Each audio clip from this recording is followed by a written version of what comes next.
So one of the things that you can do in Affinity is go ahead and apply out paragraph styles as necessary. So to go ahead and do that, I'm going to go ahead and let's say, for example, bring in the frame text tool right here. And I'm just going to go around and say this is a sample paragraph right here, just like this. And I'm simply going to go ahead and copy this. So you can see that I have this paragraph right here. And let's say I want to change around the style of it. So in order to change the paragraph style, we can simply go ahead and then select out the paragraph right here. And besides the paragraph, you can see that it says no style. You can go ahead and choose body style or bullet style, bullet 2 style, heading 2, number 1 style, and number 2 style right here. If I were to go ahead and press enter right here, just like this, you can see that right now, no style is there. But let's say I got multiple lines right here.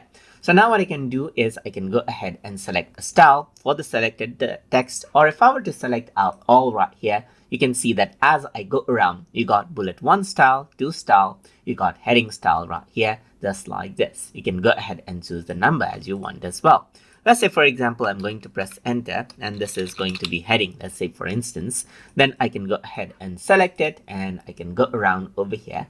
And let's say, for example, select heading 1 or 2 right here. And immediately you can see that the style has been applied and the paragraph is in a certain style right here. Even if you were to go ahead onto the paragraph option right here, just like this, you have the option to select out the style right here, just like this. And these are the preset style that are there by default. What you can also do is you can go ahead and make your own right here on by going to new. But that is something we're going to explore in the next video. So that is how you can go ahead and apply out paragraph styles as you like inside of Affinity.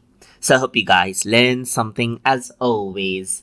And as always, please like, comment, share, and subscribe.